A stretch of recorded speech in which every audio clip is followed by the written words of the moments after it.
2 নম্বর প্রশ্ন করেছেন, আসসালামু আলাইকুম। ওয়ালাইকুম সালাম ওয়া রাহমাতুল্লাহ। বিভিন্ন পণ্যের থলে বুঝছেন তো, ব্যাগে দোকানের নাম বিসমিল্লাহ লেখা থাকে। বিসমিল্লাহ হোটেল, হ্যাঁ, বিসমিল্লাহ শপ, হ্যাঁ, এই থাকছে না, বিসমিল্লাহ, আলহামদুলিল্লাহ, আর কত রকম যে আমাদের দেশে আছে। আমল থাকার না থাক, কিন্তু এগুলো আছে। জি, ইসলামিক লেভেল আছে, অজ্ঞতার সাথে এসব লেভেল ব্যবহার করে থাকে মানুষ। বিসমিল্লাহ লেখা থাকে। পণ্য ব্যবহার করার পর থলেটি ময়লার ঝুড়িতে ফেলে দেওয়া হয়। ঠিক তেমনি দোকানের ভিজিটিং কার্ড, বিসমিল্লাহর দোকানের ভিজিটিং কার্ড, পণ্যের বিলের কাগজ, যাতে দোকানের নাম বিসমিল্লাহ স্টোর লেখা থাকে। বিভিন্ন ইসলামিক আলোচনার লিফলেটগুলোর শুরুতে বিসমিল্লাহির রহমানির রহিম লেখা হয়, এটাও থাকে।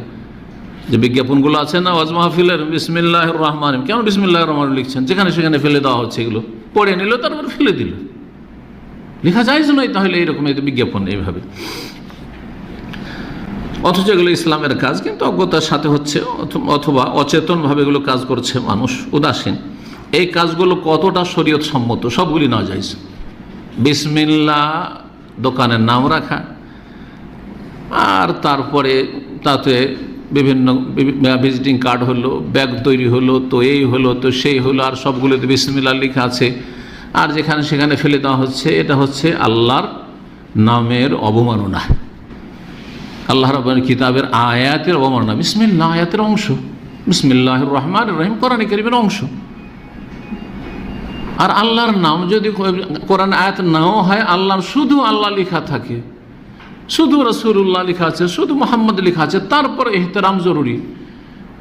সূরা হজে আল্লাহ রাব্বুল আলামিন ইরশাদ করেছেন আয়াত নম্বর 32-এ, ওয়ামান ইউআযযিম শাআইরাল্লাহি ফাইন্নাহা মিন তাকওয়াল কুলুব। যারা আল্লাহ রাব্বুল আলামিনের শায়ের নিদর্শনাবলীর তাজিম, শ্রদ্ধা, সম্মান করবে, এটা তাদের অন্তরের তাকওয়া, পরহেজগারি, আল্লাহ ভীরুতার প্রমাণ।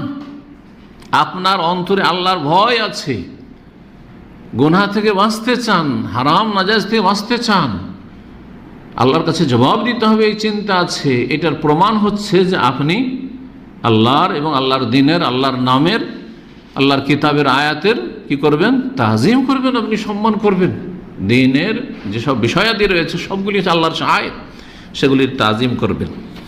সুতরাং এইরকম দোকানপাটের নাম রাখা আর আল্লাহর নামের অবমাননা করা হারাম, নাজায়েজ। এইরকমই জলসা মাহফিল, ইসলামিক মাহফিলের এসব পোস্টার তৈরি করা, তাতে বিসমিল্লাহির রহমানির লিখে রাখা, তারপরে পরে ফেলে দিচ্ছে লোকেরা, গুনাহগার হইতে হবে। মাহফিলের কর্তৃপক্ষকে গুনাহগার হইতে হবে, যে ফেলবে সেও গুনাহগার, আর যারা মাহফিলের বিজ্ঞাপন ছাপিয়েছে তারাও গুনাহগার। আল্লাহ তাদেরকে সবকে হেদায়েত দান করেন।